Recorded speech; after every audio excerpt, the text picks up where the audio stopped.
It all started when Katie Chen, Earth's most notoriously chaotic scientist, found what she described as a weird glowy ball thingy in an ancient alien temple. Now, most species would have approached such a discovery with reverence, caution, and probably a healthy dose of existential dread. Katie, however, immediately picked it up and said, "Hey, it's warm, like one of those fancy hand warmers from Japan." Her research partner, Dr. Marcus Williams, didn't even look up from his tablet. "Don't pick up weird alien artifacts without scanning them first," he said automatically, in the tone of someone who had repeated this warning approximately 10,000 times and expected it to be ignored for the 10,001st time. "That's the Stellar Annihilator, the most dangerous weapon ever created. The prophecies speak of. Only it pulses in time with my heartbeat," Katie interrupted, already poking at various symbols on the sphere's surface. "Hey Marcus, we should totally study this in the lab. I bet we could figure out how it works." Urzix made a sound like a geometry textbook having an anxiety attack. 3 days later, the Stellar Annihilator, now nicknamed Bob by Katie's research team, was sitting in Earth's premier research facility, surrounded by coffee cups, takeout containers, and enthusiastic scientists who treated it with all the reverence of a new office printer. So Katie explained to her team, gesturing at the supposedly universe-ending superweapon with a half-eaten pizza slice.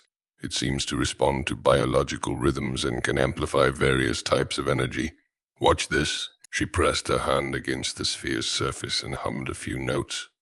The artifact glowed brightly, and suddenly the entire lab was filled with perfect coffee aroma. Every empty mug in the room was mysteriously filled with the ideal brew. "I figured out how to make it sync with the coffee maker," Katie announced proudly. "The quantum harmonics create the perfect extraction temperature and pressure. We're calling it the quantum cappuccino function." The intern Tommy raised his hand. "Does this mean we can expense better coffee beans now?" "You know, for science." Before Katie could respond, the lab's communication system crackled to life. "Dr. Chen," a serious voice announced, "the Galactic Council has called an emergency session regarding your acquisition. They're requesting your immediate presence." "Cool," Katie replied, already gathering her things. "Hey, can someone keep an eye on Bob? We're trying to teach it to make toast next. The quantum field distribution should theoretically create perfect browning." The emergency session of the Galactic Council was exactly as dramatic as one might expect when dealing with the discovery that humans had not only found their civilization's most carefully hidden superweapon, but had also named it Bob and were using it to make coffee. "Hi, Chancellor Vixthor," the crystalline form vibrating with barely contained panic, addressed the assembled representatives. "Esteemed colleagues, we face an unprecedented crisis. The humans have discovered the Stellar Annihilator." The chamber erupted in chaos. The gelatinous confederation representatives merged into one large blob of anxiety. The silicon consciousness delegates began rapidly backing up their memories in case of imminent universal destruction. The hivemen of Sector 7 actually went offline for a full minute. Katie, who had brought her quantum-enhanced coffee with her, was playing what appeared to be Angry Birds on a tablet. "Dr. Chen," Vixthor's voice reached a frequency that made several crystalline beings in the chamber resonate sympathetically. "Do you understand what you have done? The Stellar Annihilator was sealed away eons ago because no species could be trusted with its power."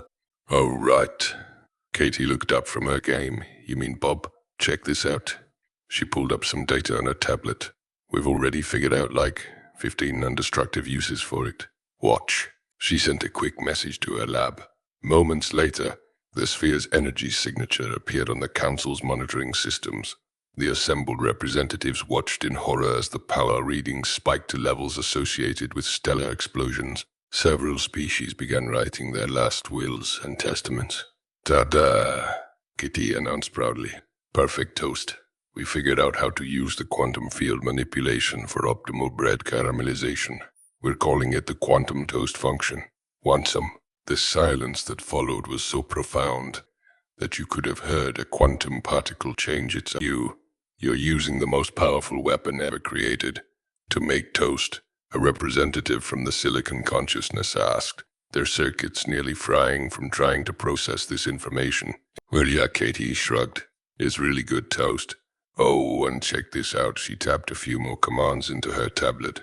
The sphere's energy signature changed, and suddenly the council chamber was filled with what appeared to be, was that never gonna give you up playing in perfect quantum-enhanced sound quality. We found out it can manipulate quantum harmonics to create the perfect acoustic environment. Katie explained enthusiastically. The lab's been using it for karaoke night. Turns out if you adjust the quantum field just right, anyone can sing like a pro. Even Dave from accounting. And trust me, that's a miracle on par with faster-than-light travel. The Galactic Council as a whole seemed to be going through the 5 stages of grief simultaneously. Several species were stuck in denial. A few had moved on to anger. Most were trying to bargain with whatever deities they believed in, and at least one representative had achieved both depression and acceptance at the same time, creating a new emotional state previously unknown to science. But the prophecies, Zayx, who had insisted on attending the council session to witness what they assumed would be the end of all things, was practically vibrating with anxiety. The ancient texts clearly state that the Annihilator's power would bring about the end of existence. Oh, about that, Katie pulled up some more data. Funny story. We retranslated those texts. Turns out your universal translators had a bit of a hiccup. It doesn't say end of existence. It says end of inefficiency. We're pretty sure it was designed as some kind of universal optimization engine. The whole superweapon thing was probably just really aggressive marketing. She took another sip of her quantum perfect coffee, though I guess I can see why people got confused. The power output is pretty impressive. Yesterday we accidentally made toast so perfect it made one of our interns cry. The council chamber had gone very, very quiet. Also, Katie continued warming to her subject. We figured out how to use it to create the perfect ice cream consistency. Something about quantum field manipulation affecting molecular structure. We're still working out the details, but so far we can make rocky road that actually achieves quantum perfection. The interns named that function ice cream Quantum Leap. She added proudly, we're letting them name all the functions now. It's good for team morale. The Galactic Council, as a collective, was experiencing what humans might call an existential blue screen of death. Several species were seriously considering evolving backwards just to cope with this situation. Oh, Katie suddenly remembered something. Before I forget, does anyone want to sign up for our quantum karaoke night? We're doing classics from the 2020s next week.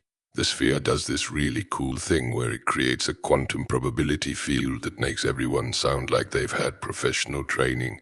Plus, the quantum-enhanced reverb is amazing for power ballads.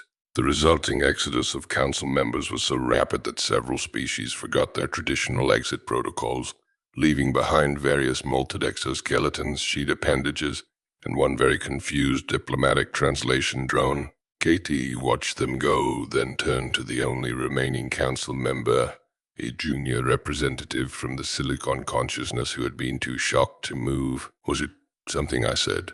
She asked, failing to hide her grin. Hey, since you're still here, want to come see our lab? Fair warning though, we just figured out how to use Bob to create the perfect bubble bath. The quantum harmonics do something amazing with the surface tension. We're calling it quantum splash. The Silicon consciousness representative's optical sensors dimmed in what might have been a faint. Later that day, as Katie sipped her quantum-enhanced coffee and watched her team use the most powerful weapon in the galaxy to perfect the art of making s'mores, quantum marshmallow optimization protocol according to the official documentation, she composed her report to Earth Command. Successfully repurposed ancient superweapon for quality of life improvements. Current applications include perfect coffee, optimal toast, quantum karaoke, and recreational molecular gastronomy. Mine may have traumatized the entire Galactic Council. Request permission to continue research, additional funding for premium coffee beans, and more marshmallows for further testing. P.S. Bob says hi. Well, technically, it emitted a quantum harmonic frequency that translated to a greetings in 12 different languages. but we're counting that as I. In the following weeks, the Galactic Council received numerous requests for quantum-enhanced coffee maker specifications from various member species, all sent anonymously and marked for research purposes only. The humans naturally were happy to share. After all, what's the point of having a universal optimization engine if you can't use it to make friends? And somewhere, in whatever dimension the original creators of the Stellar Annihilator descended to, they were probably watching humanity's antics with their greatest creation and thinking, well, at least someone finally figured out what it was actually for.